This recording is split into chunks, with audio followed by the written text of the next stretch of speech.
tutorial. During this inlight tutorial, I'm going to show you how to blur all of the background of an image and keep one specific part of it in focus. There is a tool that we use within Inlight to help us do this, but it doesn't do it entirely, so I'm going to show you how to do that. So you see that I've got this beach image right here, and all I'm going to do, I'm going to click this little square with this arrow pointing diagonally out of it, and I'm going to save a copy of that image. So now down the bottom of my screen, or at the bottom of my screen, you can see I've got two of the same image, and the one that is active is annotated with a little fold in the corner of the image and the purple bar at the bottom.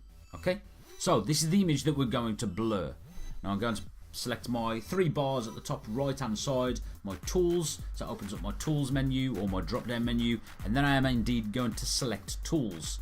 Now the tool that we would use normally to do this is called Tilt Shift Blur, and you'll see that I've got a shape here, it's a circle in this instance, and I can move this circle around the image, and whatever's in that, the radius of that circle will stay in focus.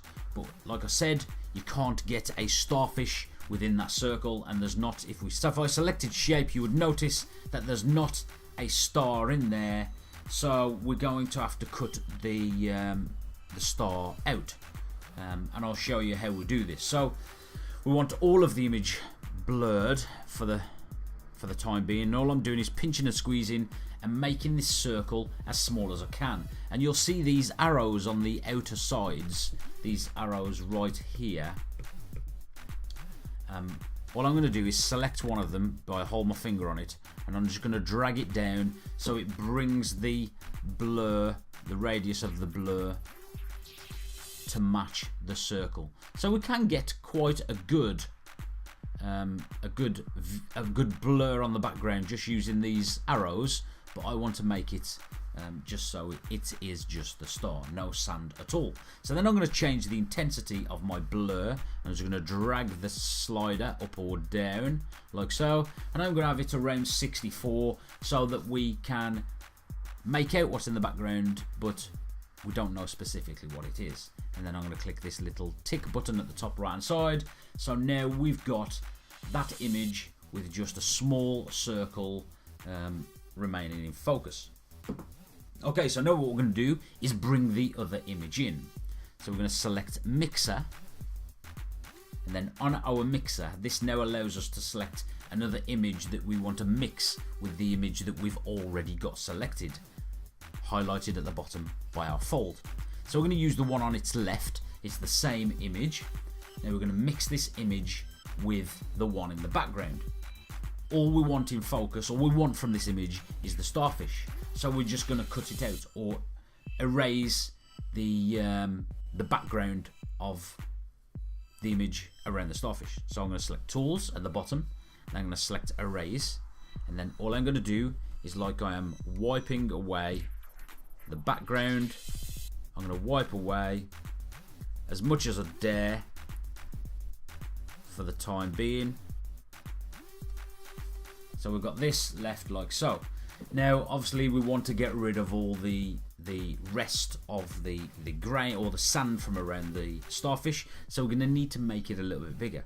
To do this, we deselect the Erase button down the bottom, and then we pinch and squeeze and drag that image up so it's much bigger, so we can get rid, or we can remove, the rest of the background.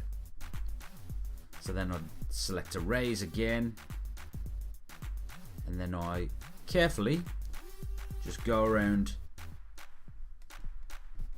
and remove all the parts of the image that I don't want. Now if I was to make a mistake, so I went like this, oh no, I've made a mistake, all I do is this little back button, left hand side right here, I just select that, and it will take me back a step, so then I can continue with what I was doing.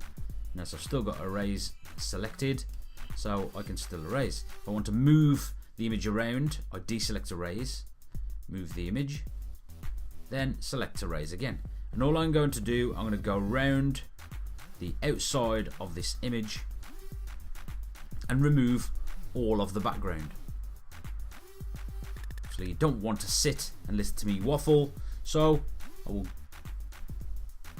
join you again when I've finished erasing this image. You won't even know I've gone.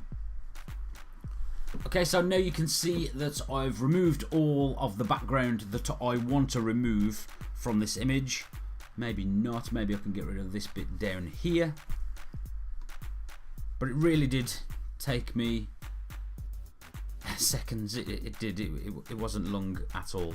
So all I want to do now is move this into place above the other one.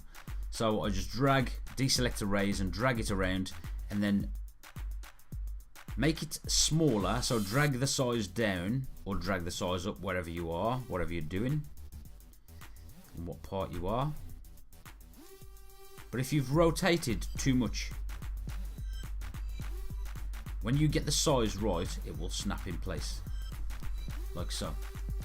So now this image snapped in place for me, and that's really, really simple, and that's nice and sharp. So I'm going to click the little tick button to say that I'm happy with that. And that really is as simple as it is. And then I just select the button at the top, save that photo out. I could add a nice filter to that, I suppose. You know, I could have got rid of some of the edges down the side down here. Look, you see that I haven't deleted some of the things properly, but that's easy fixed. I'll just go back one and just fix that problem. So I hope this helped you out. Just as a point note for future videos, I'm going to make some really short Enlight tutorials that takes you through all of the Enlight tools. So yeah, look forward to those, and I'll put those in a playlist on their own, and they will be coming sort of thick and fast quite quickly.